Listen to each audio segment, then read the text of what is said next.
Welcome back to my official YouTube channel. This is Gaurav, and today, after 2 days, we are back in what we do best. So once again, we will definitely have a discussion on India versus England series. Obviously, you guys know that England has announced this team for the third test. We will have this discussion on that, and we will have a discussion on the India versus England series. So I have been joined by none other than my England mate, James Butler, and obviously with him is my Australian mate, Lucas. Welcome back to my show, guys. Hi, Gaurav.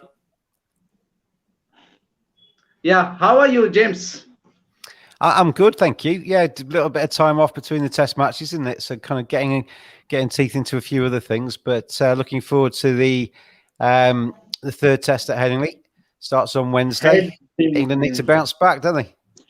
You didn't need to mention Headingley Test match because Lucas get offended once he remembered that Headingley Test match. What happened? What Ben Stokes did on that Headingley Test matches, right, Lucas? Yeah, something like that. Yeah. James, I think you remember that Ben Stokes heroics in the Headingley Test match. There's been a few at Headingley against Australia. Both of them's Ashes in '81. Nathan Lyon dropping that run-out chance and Ben Stokes steering England home. I mean, as it happened, it didn't actually make any difference to the end of the series, did it? But it was good while it lasted. Yeah, let's have discussion on this India versus England series. I think our main topic is this. I would have preferred to win that series than to retain it. But anyway, that's another conversation for a different day.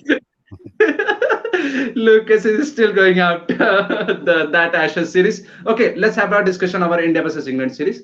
Obviously, I want to discuss about this team first. The team has announced for the third test, James, and you obviously know what is the team is for the third test. Let's have a discussion on this because I think it was expected that they would drop Dom Sibley, right? It's nothing. It was like unexpected. No, I mean, Dom Sibley's been struggling. He's kind of changed the way he stands at the crease. He's got a little bit more side on because he was very leg sides heavy in terms of his scoring, and he's kind of went a little bit more side on to try and open up the offside, I think, and basically took away his leg side shots and didn't really add any offside shots. So he was basically stood there without actually scoring any runs. It looks like he needs to go and spend a bit of time in county cricket and try and get his mojo back because he's a good player. He's just kind of lost his way a little bit. And England have obviously turned to David Malan, brought him back in. Lucas will remember him. I think he was the highest average in Australia on the last trip down there in a pretty woeful tour for England. But I think he's got better, David Malan, since his last foray into Test cricket. Hasn't had a huge amount of red ball cricket for the counties this summer. And he scored 199 for Yorkshire in I think the only first class game he's played this summer. But he's undoubtedly a good player. And I think he just has a little bit more experience and a little bit more now at number 3, because Hasib Hamid, I think, will move up to open. David Malan coming in at number 3, and obviously then Joe Root, who India just can't get out, coming in at number 4. Oh, okay. We'll have this discussion on David Malan also. But let me first talk about Dominic Sibley first. So basically, we're trying to say that if he score runs, then he might come back for the Ashes. I think after the T20 World Cup, there is Ashes, so he might come back for the Ashes, right? He might do. I mean, it depends how his replacements get on a little bit, doesn't it? If Hasib Hamid scores a load of runs and David Malan comes and fits in seamlessly, then Dom Sibley's opportunities might be a bit more limited. But I think there's a few county championship matches to finish the season off. If he scores a load of runs in them and shows some kind of form, then England are quite loyal. They have this central contracts. They are quite loyal to players and don't like to kind of just discard them completely. So that's Dom Sibley's challenge, I think, over the next few weeks, is to go back to Warwickshire, try and score some runs and stick his hand up for that plane ticket. And same thing happens with Jack Crowley also. He's also out of this test series, if I'm not wrong. And he will also go to the county and will play some county matches. So he's also will he come back to this test arena, or I think if David Malan will score runs on the number 3 position, that might also makes little difficult for Jack Crowley. Yeah, I mean, Zach's got to go away, and I mean, he's been in poor form for the last year since he got that monster Exactly. double hundred against Pakistan. He's not really added anything since, and I actually think Zach Crawley could do with a probably year away from England. I mean, they might take him to Australia. I don't know, but I think he could do with. I mean, to be fair to him, I think he's got plenty of talent. He's only a young lad, and he's got plenty of talent, and he's got years ahead of him. But he was picked on a little bit of a hunch because he looks quite nice on the eye, with the way he Yes. plays. But his first class record wasn't that impressive. Averages around Okay. 30 in first class cricket, and he's not done any better in Test cricket. So I think it would probably be good for Zach Crawley if he goes and spends the rest of the summer and probably much of next summer with Kent and really tries to learn his game and understands his game a little bit more and tries to work out his red ball technique and how he's going to play. But I think he'll be back in the England Test team at some stage. It's just when. I think so. Basically, you're trying to say that there is a chance of Dominic Sibley to coming back on this Ashes tour, but it is a very little chance of for Jack Crowley to be coming back on this Ashes tour. So he might be out of this team for 1 year and a half. I'm saying that's how I would deal with him. I mean, England selectors are a real allure unto themselves, but if it was me, I'd keep Zach Crawley away from this winter. I mean, I don't think he'd probably make the first 11 anyway, and kind of carrying Yes, drinks for 2 months in Australia, he'd be better off exactly. maybe going off to another country and working on his game if COVID allows. So, but England may take him. I think he's got a central contract, and on that basis, he may go. But he's obviously fallen down the list now. Ollie Pope and Dan Lawrence are probably ahead of him. David Malan's come back into the side. Hasib Hamid's come into the side, and there's potentially others in the county game that if they finish strongly this summer could even edge above him as well. So I think he's got to kind of restake his claim a little bit, Zach Crawley. Dom Sibley, though, I mean, Dom Sibley's interesting because there is a place in Test cricket for somebody that bats a long time, soaks up the balls, puts overs in the bowler's legs, and bowls the opposition to death, basically. And that could be an asset for England in Australia. So if he can show some form towards the end of the English summer, then that might kind of blunt the attack of Cummings and co come the winter. But Hasib Hamid's obviously got the first dabs on that place now. He's in situ, and if he can finish the summer well, he'll go to Australia certainly. You have made a very interesting point about this central contract. So basically, what I heard about from you, so it is little easier from a player who is in from center who is in central contract list.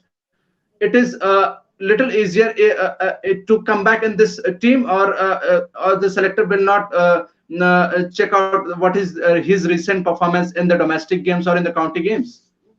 I mean, you can be picked for England without a central contract. There's no, it's not a Okay. closed door. But I think what they did, it's quite a few years ago now, they basically brought in the central contracts where they give so many to Test players, they give so many to the white ball players. You can be a multi format central contract as well, which is obviously on more money. And you're looked after, and you're kind of in that. I mean, bubble's the wrong phrase in this COVID times, but you're in that little select group, and have that security. And England, basically England employ them rather than the counties employing them. But it doesn't mean that somebody playing for Glamorgan who suddenly scores 10 centuries on the bounce can't make his case for an Ashes strip. Exactly. And I just seen that David Malan finally he has arrived in the Test cricket. He is back after so many years. I think so many years, if I'm not wrong. And the He's Test 3, matches isn't it? Yeah. in 3 years. Yeah. Okay, so it's a big time that he is coming back after this Test matches. So I just wanted this information on David Malan. Is he picked by England selector by seeing his recent performance in the white ball format? Because obviously you have been seen. This is lot have been happening right now, and not only in England, from a lot of international team now. The players has been picked for the basis of white ball performance. So has he been picked for the white ball performances? That what he has done in the T20s and the recent ODI that he played, or has he picked from the performances of? Has he played some county games where he has scored a lot of runs and he has been picked by seeing that performances. And David Malan's only played one first-class game this summer, and that was quite Okay. early in the season. He got 199, so it wasn't a bad show. But Okay.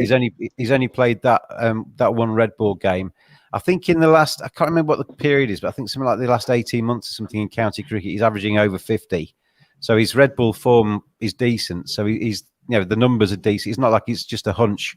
He left Middlesex and went to Yorkshire. I mean, a lot of that was to try and get into back into the Test team and score runs for Yorkshire and be one of their premier batsmen. Obviously, he's got to world number one in the T20 rankings. He's played a few ODIs for England as well.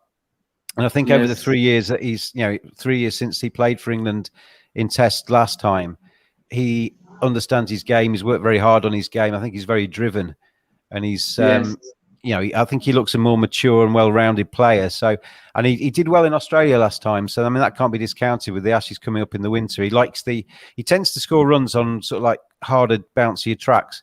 He likes the ball coming onto him. He likes it short outside the off stump and all those kind of things. And I think he's been picked for this summer because of his experience and because of his nous, and they recognise him. He's a good player, but also with the Ashes in mind on the horizon.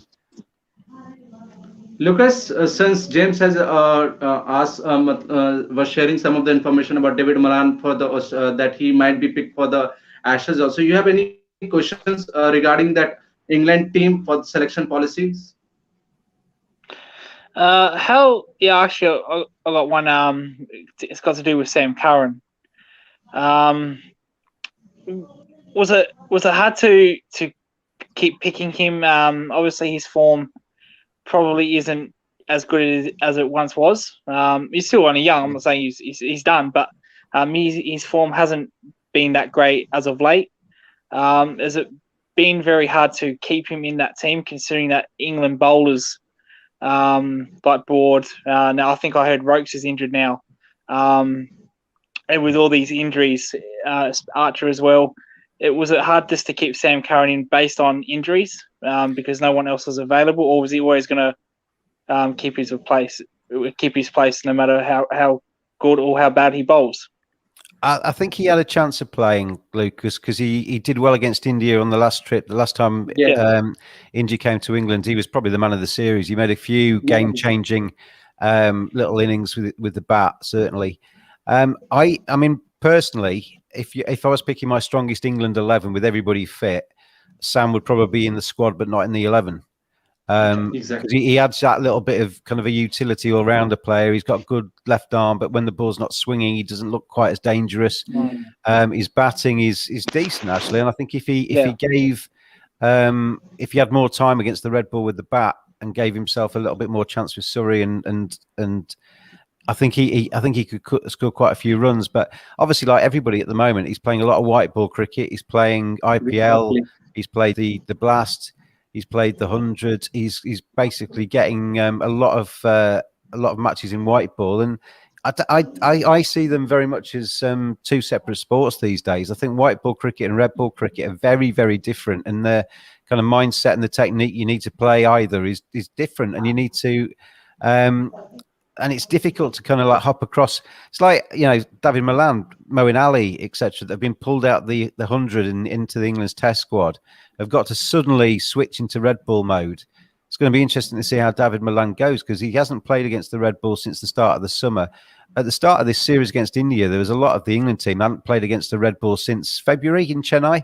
So it's difficult. It's a difficult thing, and people bounce back to me and say, "Well, the Indians haven't played too much Red Bull cricket since Chennai either." But if you actually look at how they've come across to England, they came across to England, had a couple of weeks where they were acclimatising, quarantining or whatever, played practice matches into squad against the Red Bull. The Test match against New Zealand, which was obviously a Red Bull, and then in the run up to the series against England, we're playing a county select 11 and practicing just against the Red Bull, where the England players were playing the 100 and T20 Blast. So I think India actually have the better preparation in the run up to this series. Okay, so just wanted an update on Stuart Broad. How long he will be out of this Test series, or will he be fit till the Ashes? because I have just seen recent photos on the Instagram. I think Yeah. just some it didn't look good, so that's what I wanted to know. That will he be available for the Ashes series? How serious his injury is? I think if you've seen the same Instagram post that I saw, he was doing some rehab in his on his bed and in his house, and then he'd gone out for the day and he was in a wheelchair because he's not supposed to be Yes, yes. putting any weight on it. But I think that's purely precautionary. He's obviously starting to stick a little bit of weight on it because he was doing some flexes and things, wasn't he, on that video? As I Yes, understand it, he's out for the rest of this summer, so he's not going to be playing some. against India. But I think he'll be on that plane to Australia so the Australians can boo him. Okay. Uh, we have this discussion on earlier also. Craig Overton is back in this test side. So Mark Wood, I think I need an update on Mark Wood also, because I think I just heard this that he has an injury on his bowling shoulder, if I'm not wrong. So will he be available? What's the update on Mark Wood, and who will be don't who will be in this playing 11 if Mark Wood didn't make to the third test? I think on that final day against India, Mark Wood was bowling with that injury, wasn't he? And Yeah. basically said that he wanted to kind of give it a go and try and help the kind of team out. They said after the test match that they weren't quite sure, but I've heard since that it's 50-50 kind of thing. He's still got that problem, and I imagine they'll just give him until the morning of the test match. He'll probably like Jimmy Anderson on the last test match. Jimmy Anderson did a little bit of a fitness test in the ahead of the second test match. I imagine Mark Wood will do a similar kind of thing, because the thing with Mark Wood is he gives that attack something different, doesn't he? A lot of them are kind of fast medium-ish kind of bowlers, and Yes. Mark Wood's 93, 94 and can knock somebody's head off on the right surface. So Yes. they'll want him to play, but they also, I mean, he has a history of injuries, Mark Wood, and Exactly. they are very conscious of that, I think, and like to give him rest and like to kind of wrap him in cotton wool, because, I mean, you talk about the bowling attack that England have got and some of the names that are missing. Stuart Broad's obviously out now. Jofra Archer's out. Ollie Stone's out. Chris Wokes is out. There's somebody else as well, isn't there? Whose name escapes me. Ben Stokes. Ben Stokes is also Ben a Stokes, handy yeah, of bowler. course, yeah. Ben Stokes is out as well. So there's half a team there. Half a team pretty much, and probably a frontline bowling attack that are currently sitting out watching from home. So I mean, that's another reason that Sam Curran's in. You're right, Lucas, but I think they'll be very keen to try and keep Mark Wood on the park in some way or other. Whether that means giving him a rest to get him back later on properly, and they'll be very, very keen to have him in Australia, because when it comes to the Ashes on bouncy surfaces, there Mark Wood could be a real difference. Okay. I think Ben Stokes is not in this team. So obviously, don't you think England team and England management are trying to cover those Ben Stokes place by picking Sam Curran and adding Moeen Ali in this team? So they are trying to cover this his all-round abilities, because it is almost impossible to find a player like Ben Stokes, and England had to add two players like him, that Ben Stokes and Moeen Ali, who is a proper all-rounder. But don't you think they are missing Ben Stokes very badly? He's the best all-rounder in the world in Test cricket for me. I mean, Jason Holder, I think, is currently topping the rankings, but if it was down to me, I'd pick Ben Stokes above him, even though Jason Holder is a very good player. And he takes some replacing. I mean, Lucas is shaking his head there. I want to know what Lucas is thinking. I would actually have Jadeja as number one. That's a fair shout. And Ben Stokes number two. I haven't been convinced with Jason Holder's form for the last 12 months. No, I mean, Jadeja's a terrific player, isn't he? And I mean, like Ben Stokes, he can average 40, 50 with the bat. He provides very useful overs in a different style, but very useful overs, and can take wickets, and is a seriously good fielder. So yeah, no problem with that shout. Yeah.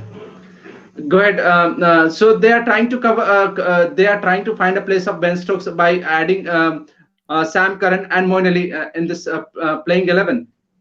I mean, Ben Stokes provides balance to that Test team. Yeah. You stick him at 5 in the order, he can bowl you 15 overs in an innings. He can take you quick wickets. He he's a very important cog in that side, and he also is vice captain as well, which I think Joe Root has missed. Exactly. So to replace him takes probably 2, 3, 4 players, and the jiggling around of those places just to try and add a little bit more batting. But then obviously you're missing his bowling.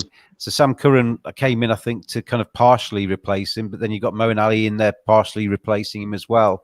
And you're right. And I think in the first Test match, they played Dan Lawrence and Johnny Bairstow and they batted one extra batsman because they were worried that Ben Stokes' absence was going to be, detrimental in the batting lineup too. And if you look at England over the last sort of 3 years with the batting Test cricket, Joe Root's at the top of the tree. Ben Stokes is just behind him. Those two are far and away the 2 best batsmen for England in Test cricket. As Lucas knows from Headingley. So it's he's a big miss, and he's also a match winner as well. It's Exactly. all right saying his stats are good, but he gets his runs at crucial times and he takes wickets at crucial times. Joe Root throws in the ball and says, "Gonna bowl your socks off, Ben. Take me a couple," and he comes in and he runs in and he can change a game. With his reverse swing, especially with the older ball. Oh yeah, I mean he's terrific. Yeah. Just wanted to ask that you have asked about, you have told me about that Ben Stokes. Moeen Ali has made a comeback after, I think, after the second Test match, which happened in Chennai in India, and suddenly he come back again in this Test side for England. Don't you think he was back in this Test side by performing by his performance in the 100? Because he was playing brilliantly in the 100. Yeah, I mean, I saw somebody tweet the other day, just because Moeen Ali hit 3 sixes in the 100 doesn't mean he can bat in Test matches. Exactly. And as I say, I think it's 2 very, very different formats now. I'd never use white ball cricket, no matter how good the performances in white ball cricket, as a measure of picking somebody for a Test match. It just You and Lucas are on the same point. It just doesn't work like that, though, does it? And Moeen Ali's a fine cricketer. Moeen Ali's come in because he's hitting the ball nicely in the 100, but Moeen Ali's leapfrog Jack Leach and Dom Bess in the spin department in England's squad, because he also adds runs with the bat, which takes us back to the Ben Stokes point that England wanted to have somebody either 7 or 8 in the order that could hold the bat a little bit better than Jack Leach, because Jack Leach is the best spinner in England's squad. I mean, he's got runs in the past, but you wouldn't put your life on Jack Leach scoring a lot of runs, whereas Moeen Ali is more capable. But it's been a while since Moeen Ali dominated an attack in Test matches as well. So it's going to be interesting to see how he goes. I mean, I'm all for Moeen Ali. I really love him as a cricketer. When he's batting nicely, he's great to watch, and his spin bowling is good. But we'll see how that goes. I thought Joe Root was England's best spinner. Sorry, Lucas, say again. He picked 5-wicket haul in this Ahmedabad Test match. You don't forget that. Oh, Joe Root. Yeah. I mean, I Yeah. think Joe Root, with a sheepish grin on his face in the interview after that Test match, kind of said, "Well, if I can get 5 wickets, then it shows you what the pitch was like." But to be honest, I mean, Joe Root's a better spinner than I think he gives himself credit for at times. He can bowl some really tidy overs, but I don't think he bowls enough, to be honest. No, I agree. But I think he's definitely a second spinner rather than a front line spinner. Yeah. And you talked about the spinner. So Jack Leach, when he gonna play? I think there is a very less chances that he gonna play in the Ashes also. And what's the update on Jack Leach? That's what I wanted to know. Will he play in this summer? I can't remember actually if he's been released from the squad or not to go back to Somerset to get some games. But if he hasn't, he won't play in this next Test match. I mean, Headingley isn't the seam bowling paradise that it used to be. It used to be in the 80s or whatever that England would pack their team with 4 or 5 seam bowlers, medium pace trundlers even, and rely on a bit of seam movement and swing. It's not like that anymore. And spin bowling does take effect. I mean, Ashwin might come into the side for India.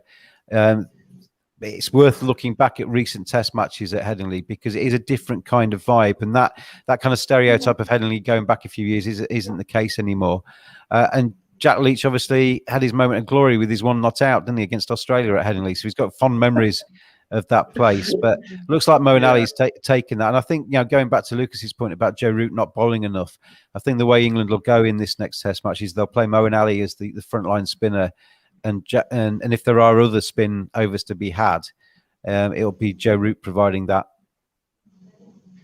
Okay. And Craig Overton is also back. So I think once Mark Wood is not fit enough to play, who according to you, who will play? So will be the Saqib Mahmood will back into the team, or will Craig Overton will be in the playing 11?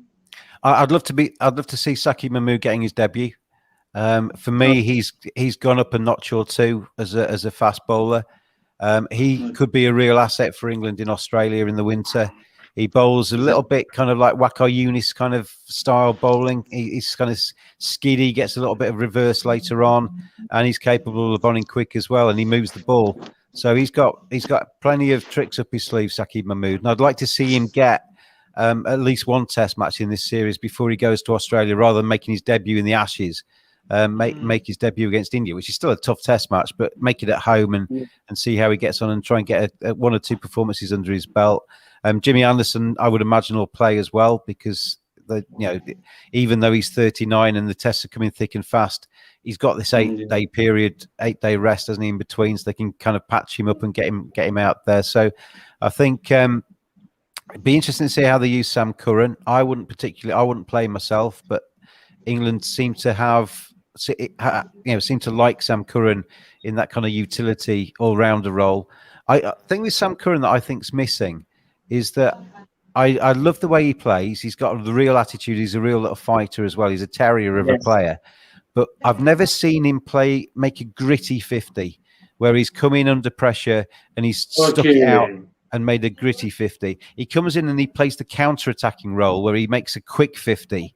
And that often changes a game. If it comes off, it changes a game. But I'd like to see him be a little bit more, trust himself and actually play a longer Test innings and really kind of like knuckle down and play a tough Test innings. So it'd be interesting to see how they use him. I was hoping Chris Woakes would be back for this Test match, but apparently, obviously, he's not. His injury is still ongoing because he's a massive asset for England at home, particularly in the absence of Broad. Overton's an interesting one because he started the season on fire for Somerset. He got a lot of wickets for them. Hasn't played for England for a while. It'd be interested to see if he plays or not, because he's a good cricketer. Don't particularly like his recent history in terms of his personality and his racism incident that he had against in county cricket. I don't think that's properly been cleaned up yet, and that's kind of hanging over his head a little bit. And in the current climate in England, particularly at Headingley, the Headingley Test match, with what's hanging over Yorkshire cricket at the moment, that's not a great look. England walking out with inclusivity T-shirts on, fighting for equality, with Craig Overton walking out wearing one of those shirts at Headingley with a racism investigation going on there. That's not particularly pretty. So from that side of things, I'm not a massive fan of Craig Overton playing in this Test match. From a totally cricketing perspective, he's probably the right choice. Okay, you have made a very interesting point, James, that it is a massive loss for England team that Chris Woakes is not in this team. Just wanted an update, because I have heard this on the toss time during that England and Sri Lanka series, that Chris Woakes can't play 2 days in a row. And I think it was a T20 game, and it was obviously Chris Woakes going to bowl only 4 over spell. So if he's not fit enough to bowl 4 overs in 2 days in a row, so it means it will take so much time to get back in this Test side. Tell me about this update on the Chris Woakes fitness, because Ian Morgan made that statement.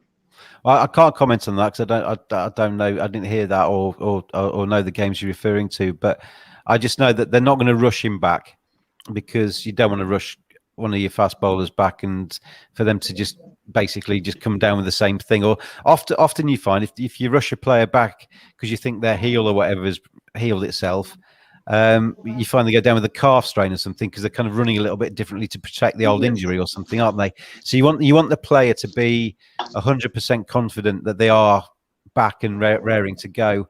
And often with that, you need to get a couple of games under your belt, don't you? So you're actually running at full pelt in a game situation and trust it, so that when you're running into bowl that first ball against India, you know you're right. And that it's a lot of that's in the mind coming back from an injury. So I think England will be very keen to get him right and 100%. We talk about a lot of the players that we've discussed with the Ashes in mind as well, which, as I said to you last time we spoke, is a little bit dismissive of this Indian series, because this Indian series is good enough in its own to not even talk about the Ashes. But I think in terms of the Ashes, though, Chris Woakes might not be necessarily quite as important as some of the other bowlers.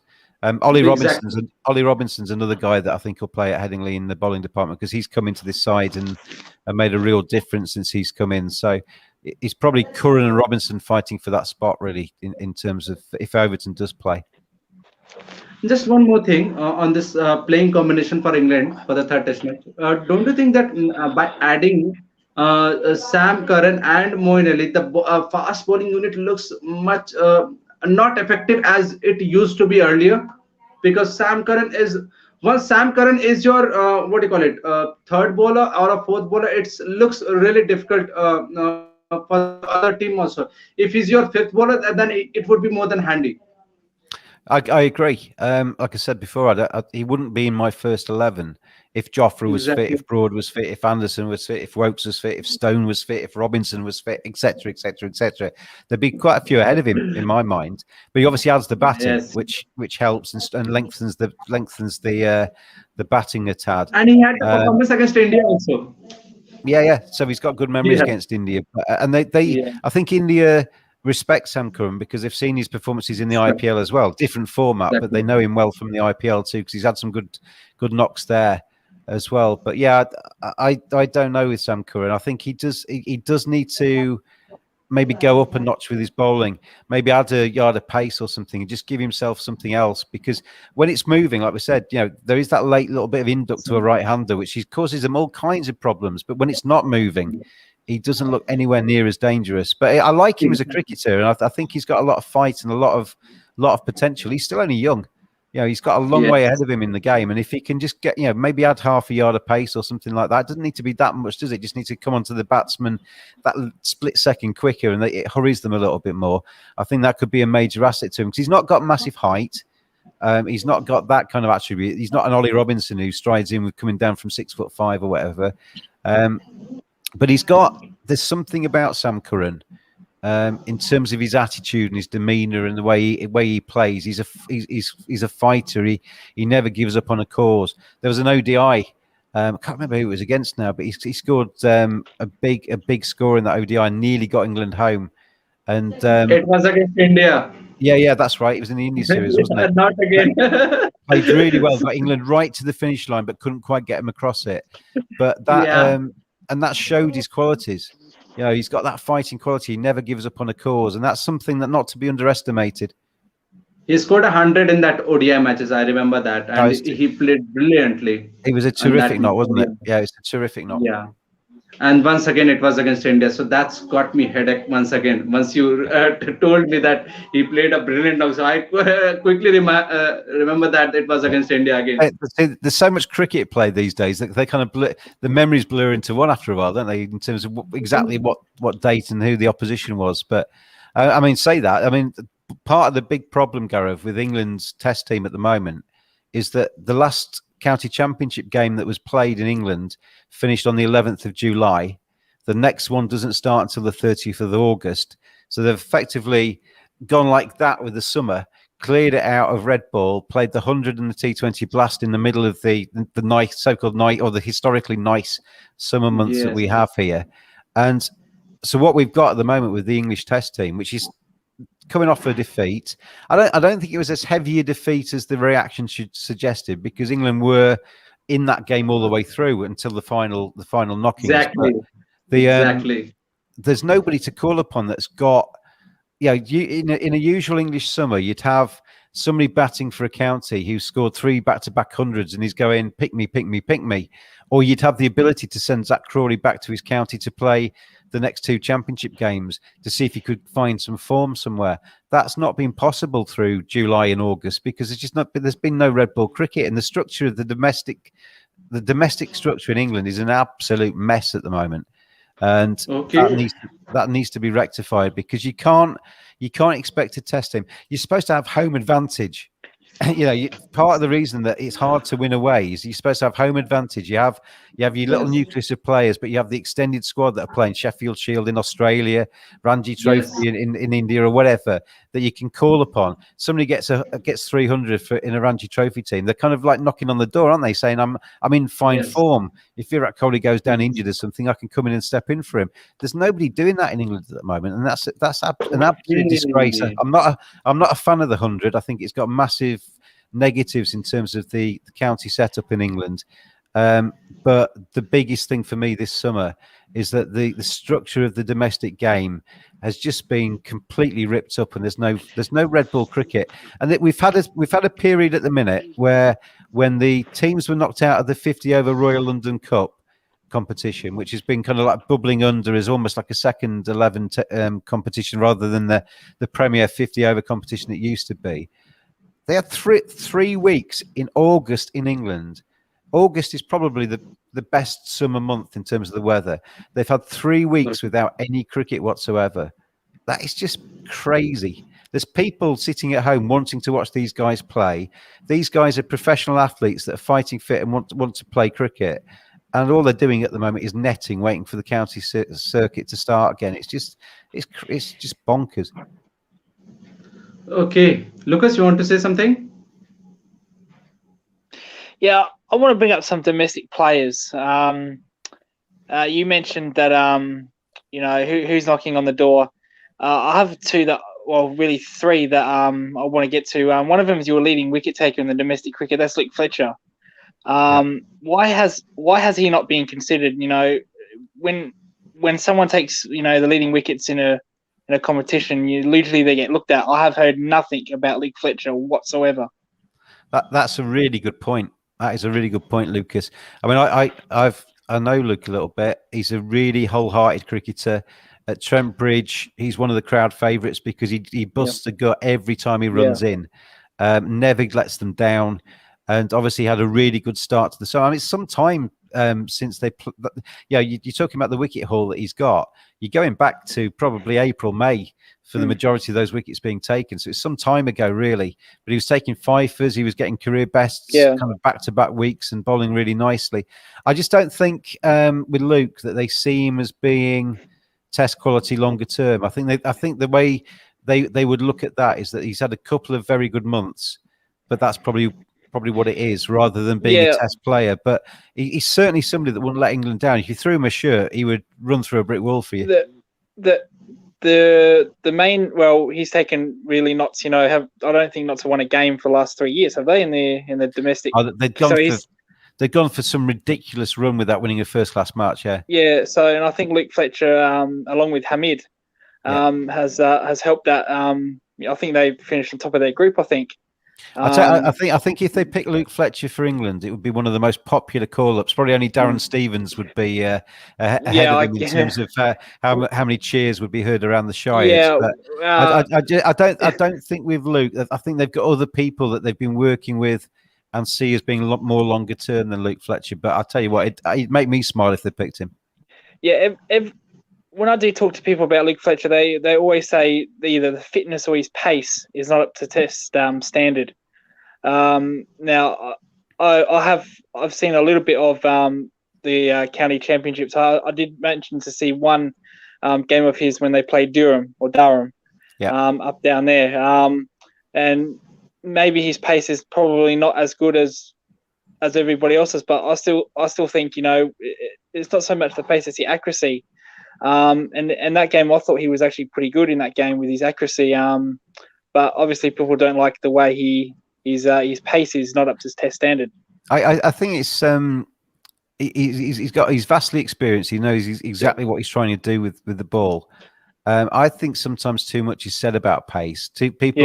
particularly in England, have got so obsessed with somebody running And in and bowling. Australia. Bowling at 94 miles an hour and knocking people's heads off and making people jump about.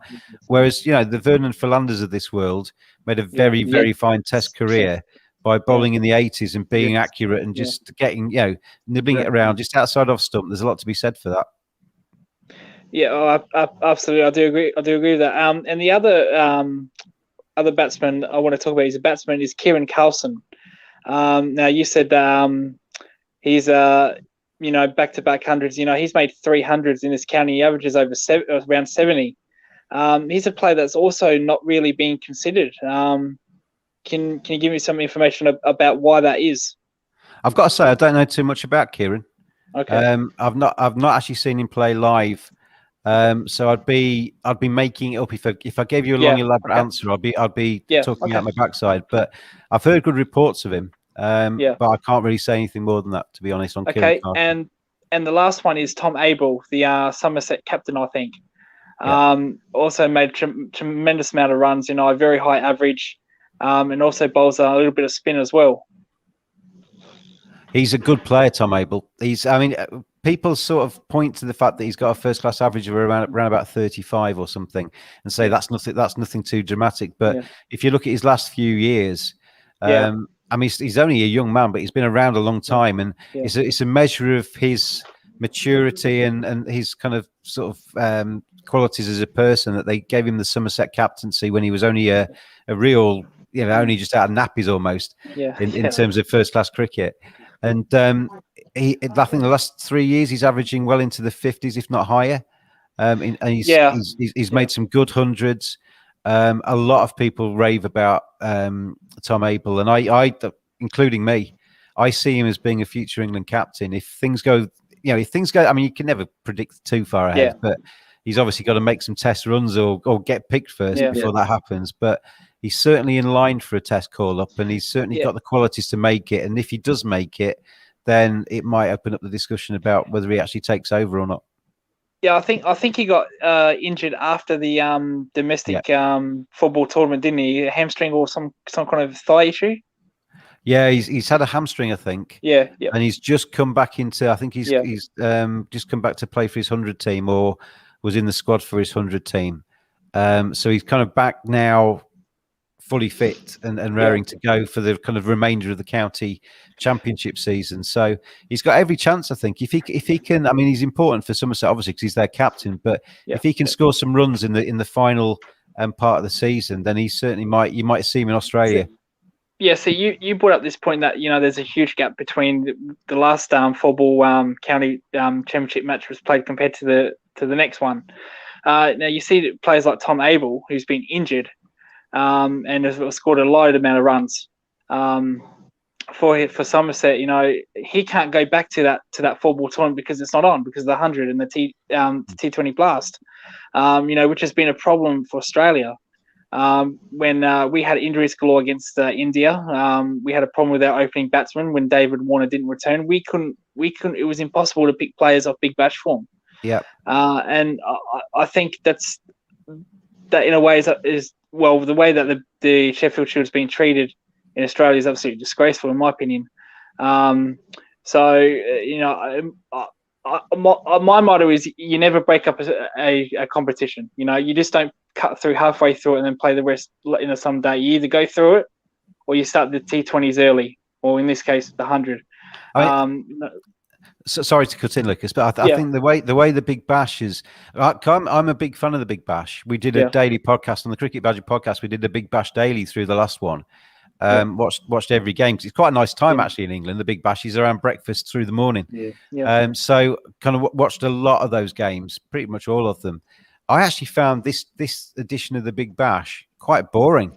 I found it went on so long, and they've basically what they've done in Australia, to me anyway. 56 matches, I think. I think it was 56 or 58 matches. Yeah, they've basically tried to use the same. I think it was even one more game than the IPL because they added in an extra eliminator, didn't they?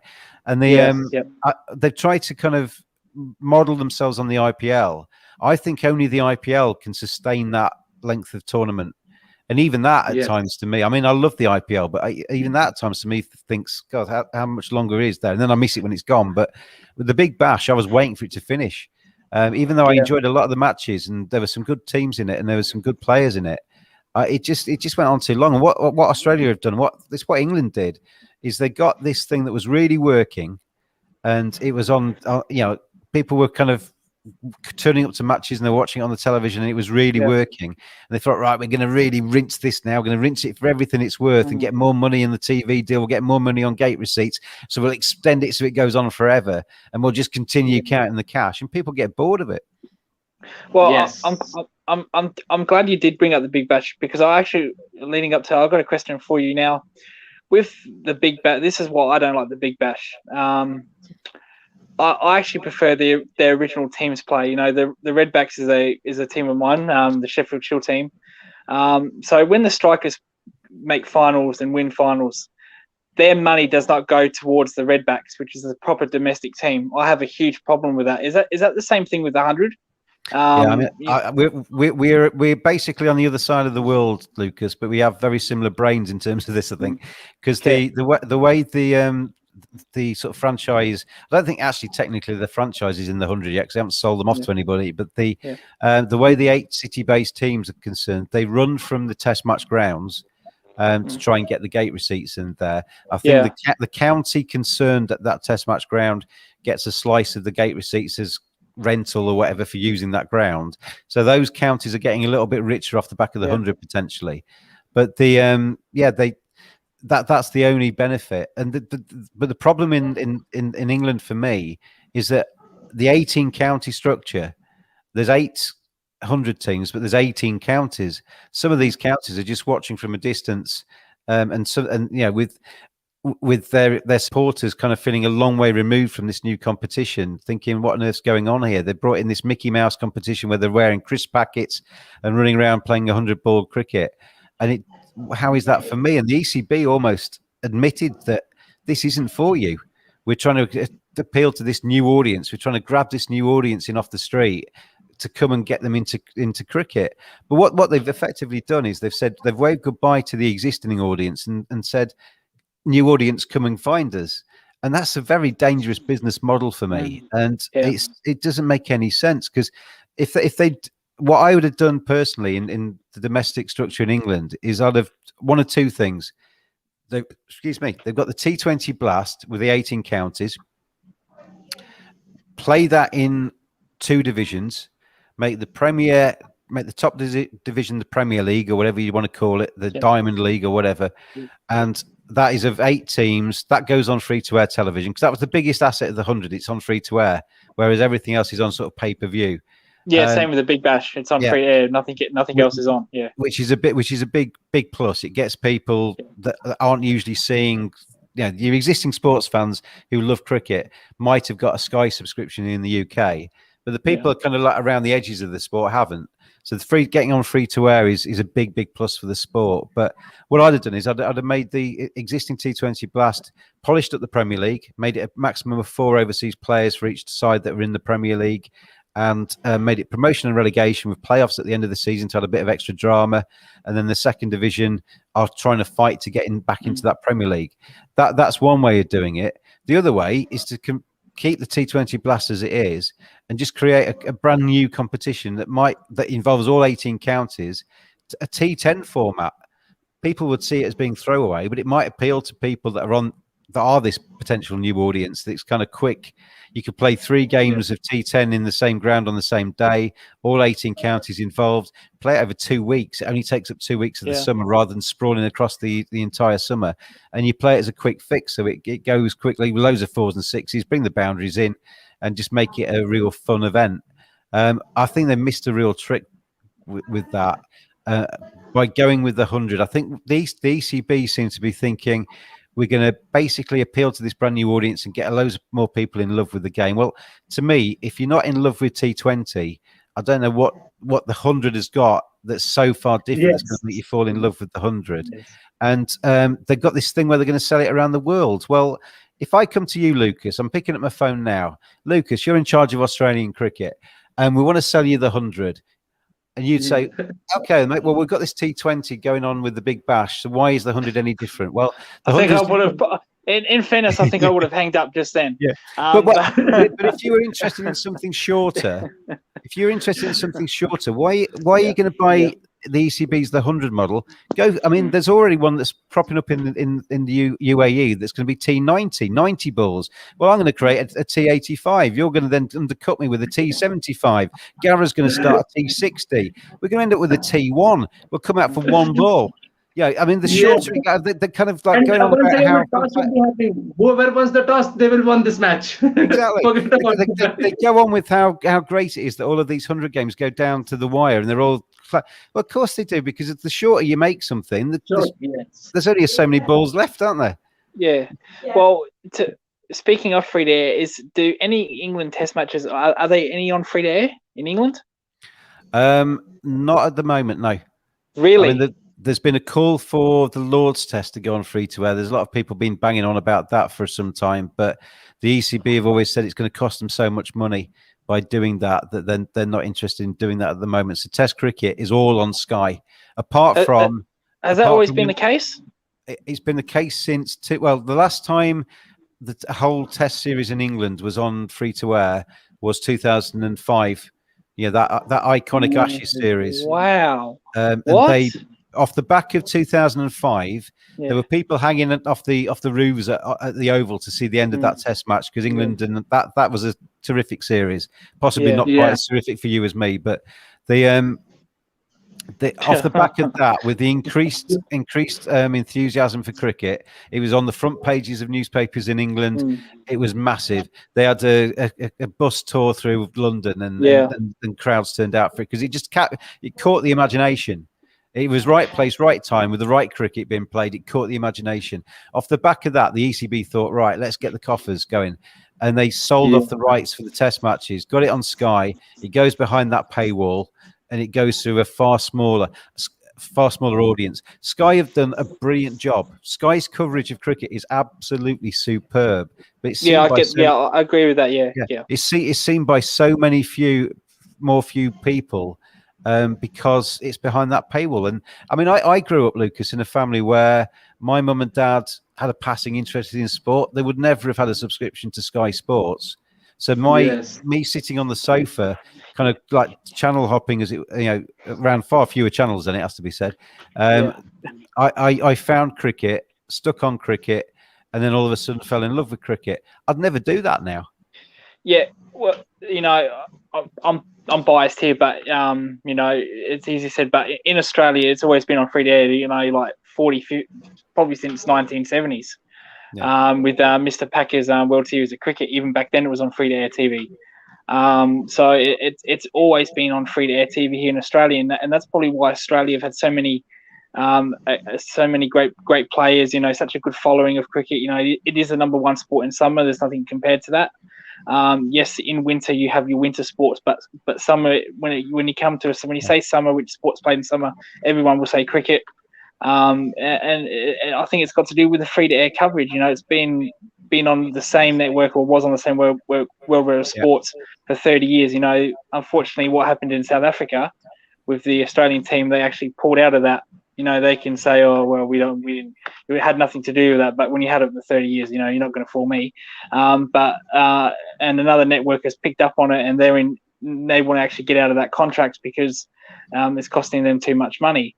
So the future for free to air TV here in Australia is pretty grim. It's really important. It's really important because as I say, it went off free to air in England after the 2005 Ashes. At the moment, I think that's a shame. I think that's a shame that it was a chance to really grow the game off the back of the enthusiasm off that. If it had been on free to air for a few years after that, then the game would have grown massively. Whereas it actually shrunk, if anything, got richer but shrunk. And it's bizarre. And what happens now in terms of the rights is that the Sky have got the rights for everything in England. And the overseas rights are then sold by the various cricket boards, aren't they? So this winter, Cricket Australia is currently talking to English broadcasters about who's going to take the rights this winter. And I think at the moment, BT, who did the last Ashes, are looking to try and get it back. So it's not on Sky, but it's still on a broadcast that you have to pay to watch it. Well, has there ever been a series where a broadcaster has not picked up on it? Not yet. Like recently, we had a Bangladesh tour, and no broadcaster picked up on it. Yeah.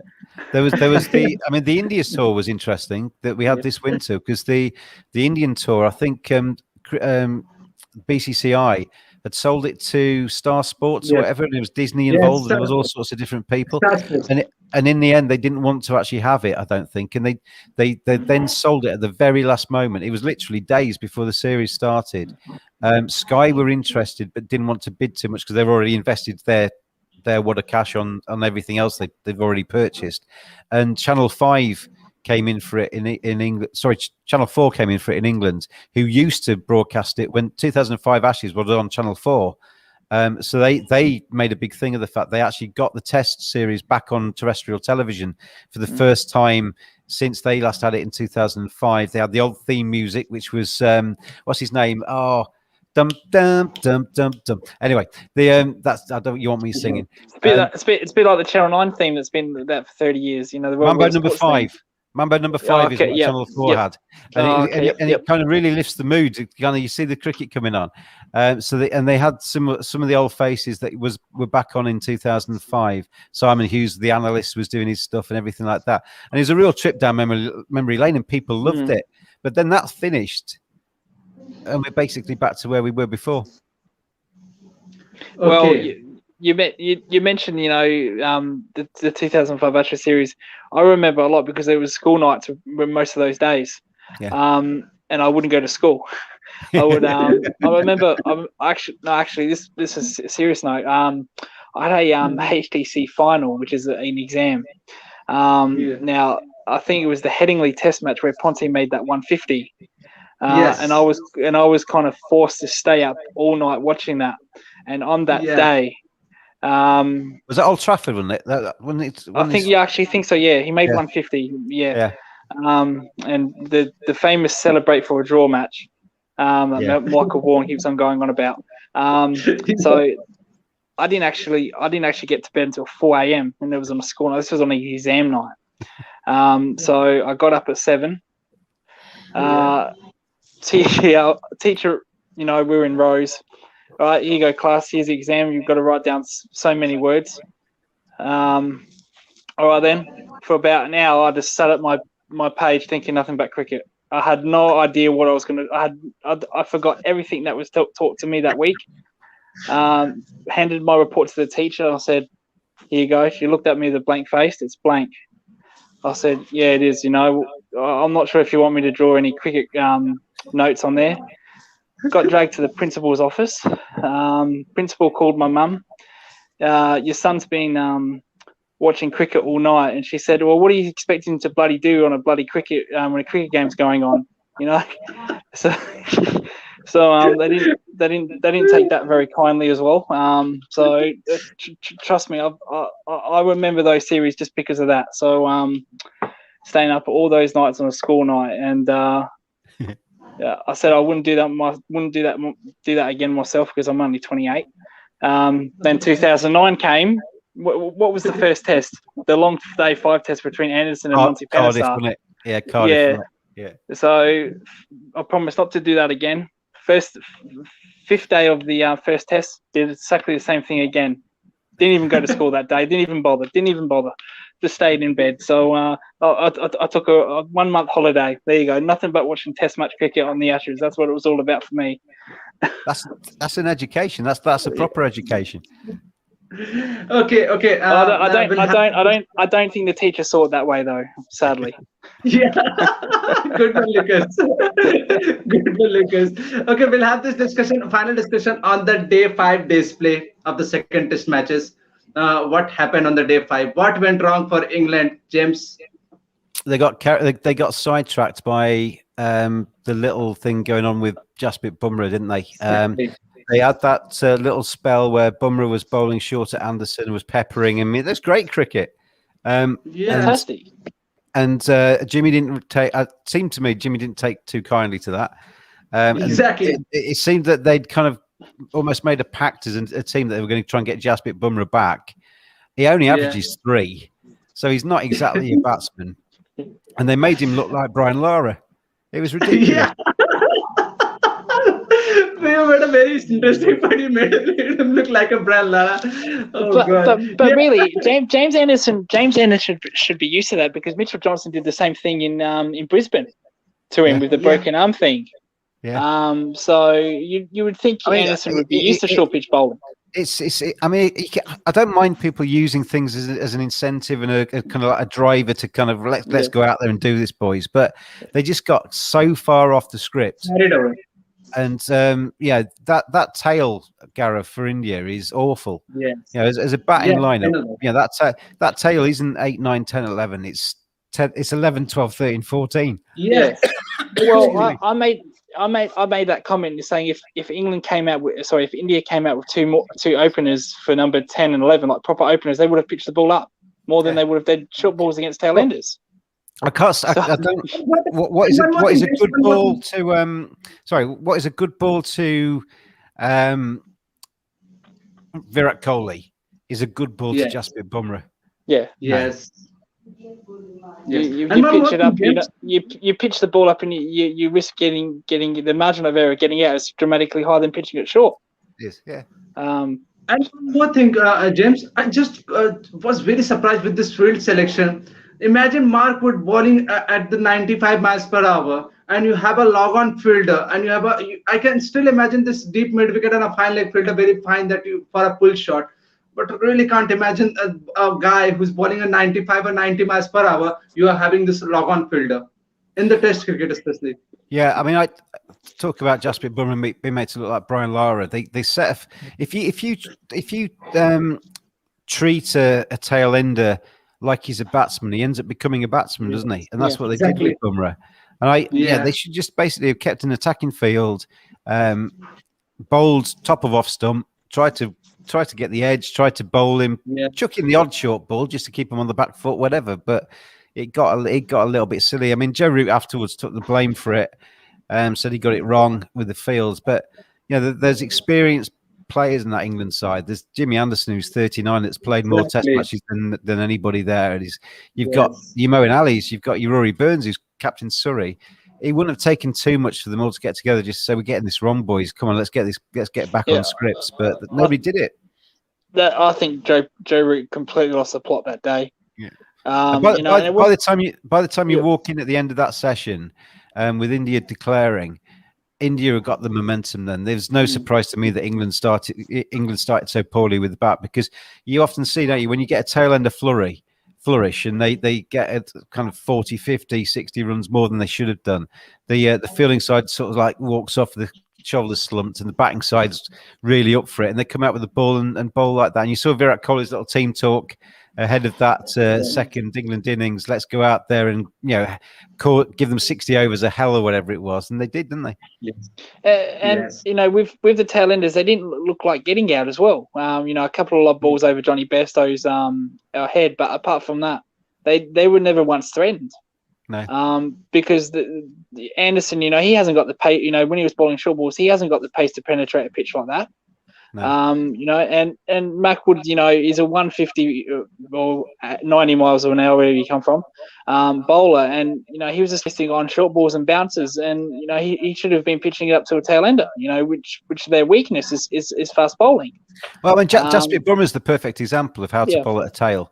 You basically Jasprit Bumrah, you bowl a couple of shorter ones to kind of get him a little bit nervy, and then you chuck in that Yorker when they're on the back foot and they're stabbing the bat down, and LBW or bowls in the equation. Just like how Mitchell Starc does it. I'll give him credit. He bowls it brilliantly to the tail, probably better than anybody else. Yeah. Because he bowls those Yorkers. And they can't, obviously, because they're not batsmen, they can't handle it. Yeah. There's no coincidence that if you look at Jimmy Anderson's dismissals in this series so far, he's been bowled a few times. Yeah. Because they've basically forced him back, and then they've pitched it up to him. Yeah. Yes. And it's like one more thing, James. I saw that third display also. So it's like bouncer is a part of the game. You are allowed to bowl a bouncer to anyone. It's not about the playing. It's not only about Jimmy Anderson. It made a situation like that you have to ask from Jimmy Anderson, should I bowl a bouncer to you, or should I bowl 90 miles per hour to you? It was like that. Yeah, I mean, I grew up watching some of the greats, like the Viv Richardses and who used to go out there with just a cap on against Dennis Yes. Lilly and what have you, and hook him Jeff for Thompson. six. Yeah, exactly, and hook him for Yeah. six. I mean, that's looking back, that's a little bit crazy now, isn't it? Yeah. Because they should have probably had helmets long before they did do. But the short ball. I mean, it's one day cricket is far too much of a batsman's game. We don't want to make Test cricket too much of a batsman's game. The bowlers have to have something up their sleeve, and the short ball is an asset, isn't it? And I saw Steve Harmison talking about it the other day, and he said it's not something that you run in to deliver to try and hurt somebody. Obviously, that is a potential byproduct, as we saw with Philip Hughes tragically and all the rest of it. But you're not running in to try and hurt somebody. You're running in to try and get them manoeuvred around the crease, maybe backing off a little bit, going too deep, so that you can then try and get them out. You brought up a good point. It's too much on the batsman side. We see pitches in New Zealand, we see rank turners in India, and everybody complains about those pitches. Well, what would you rather see 1,000 runs every day then? So I mean, for me, the worst Test match is where, I mean, there's been a few in Sri Lanka, and you get a few here and there where 760 plays 680, and then there's only time for about 100 in the final innings because it's just a really boring draw. You might get some massive, it might get some massive stats for the batsman, but it does nothing for Test cricket. My personal opinion with the T20s, the best T20s are when it's 140 versus 140 or something like that, where it's not massively high scoring and both teams are in it and the bowlers have a say. And it's the same in Test cricket. You want to see pitches and Test matches where the bowlers who bowl the best get a little bit out of the surface, and the batsmen who bat the best can stay in. Well, I can tell you what, when Joe Root was bowling, picking up 5 wickets, I couldn't look away. I found that exciting cricket. So I couldn't believe my eyes. I wouldn't mind many of those. It's time to wrap the show. Let's have a final prediction. What's the prediction on our third Test match, James? Go ahead. I don't think England win it. The weather forecast. I mean, you're going to keep. We've managed to get this far without mentioning the weather, Gaurav, but I'm going to mention it now. I think it's going to be okay. Headingley tends to have good batting surfaces, and I think the first innings will be reasonably high as long as they bat anything like. Yeah, that's up in Leeds, isn't it? Yeah, the draw could be. I think the draw would be my prediction for this one. Will you get the assistant from the spinner? Will the pitches gonna turn?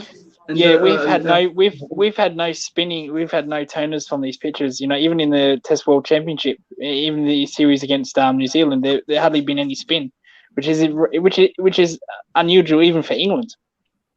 Yeah, I mean, I think by all accounts, what I've heard is that the England hierarchy have asked the groundsmen around the country to provide pitches like we've had, really, to try and get some kind of preparation for Australia, which I could find bizarre in a series against India, where you want to beat India. India to me at the moment, the best Test side in the world. If anything, it's a bigger series than the Ashes, really, in anything else but name. So I find that bizarre. But Headingley has helped spin, so I would certainly play at least one spinner in the lineup at Headingley, and I could see Ashwin coming back in the side. Yes, that's the main reason of the question which I wanted to ask. Lucas, go ahead. Yeah, well, I made up that point you just made about the curators and the groundsmen. I thought they've made it more bowling friendly for this series because their batting lineup can't handle chasing 350, 400 scores, so they've made it more bowling friendly. Contrast Australia, where it's not bowling friendly, where it's basically a road. For 2-3 days, and then spin comes into a little bit for day 4 and 5. It doesn't remain. I don't think there's any pitches in Australia that, apart from Tasmania, where you can say it's bowling friendly. I think the worry for me, Lucas, with if we go on to the Ashes for a second, the only batsman for England in the recent times who is capable of constructing a long innings, showing patience and discipline, attacking flair at times, but proper technique, is Joe Root. You look at the differential between Root and the rest of the England team this year and in previous years, and I mean Root's top of the world at the moment. Everybody else is kind of chasing him, but to win in Australia, You need to win the toss, you need to bat, and you need to rack up 500. And I wonder who's going to actually keep Joe Root company. And there's And so much. you need to take 20 wickets as well. Yeah, and he needs to perform as well. And it's a big ask to expect Joe Root to continue to churn out centuries. See, I'm opposite of that. I think the big key would be Ben Stokes, because Joe Root's batting record in Australia isn't that really that great. But Ben Stokes' batting in Australia is great. You know, he made that famous Perth Test 100. But you know, he didn't play in the last tour of Australia because of issues with his father, and that was a huge loss. And I think he is the key person, because with not just his batting but with the ball as well. Because of the reverse swing, you know, it's a problem with England bowlers. You know, they just can't swing this kookaburra ball. Yeah. And I think, you know, Jofra Archer, Ollie Stone, Mark Wood, I think I would pick them. I think he's also out of the Ashes series also, if I'm not wrong, James. Yeah, I think he's out. I think two of the three you mentioned there, Jofra Archer and Ollie Stone, aren't going to be available. So that's a lot of responsibility on Mark Wood. Because in Australia, you need a bowler that can penetrate the drop-ins. You know, we see the recent results in Australia. You know, South Africa won. They had Rabada bowling 155 to 150. You know, Bumrah bowling 145, 150 in the first series without Steve Smith and Warner, and Bumrah again.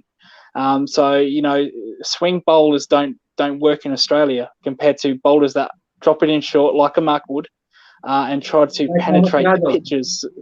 So I think Jofra Archer is a massive out for England compared to probably anybody else in that bowling attack. Yeah, no, I agree. And there's also that little bit of history between Jofra and Steve Smith at Lords and everything, which adds to the theatre and adds to the occasion, isn't it? Having kind of characters and big players like that. So totally agree. It's a worry for England, but I agree with you on Stokes as well. Stokes and Root are the combo, and it's whether Stokes is going to be ready. Nobody knows at the moment how Ben Stokes is, and you know he's gone through a lot over the last few years. Yeah, he has. Bio bubbles as well haven't obviously helped, and it's like at the moment in this English summer, you kind of sit at the front of the English summer, and he's obviously sat there and he's just felt I'm not feeling right.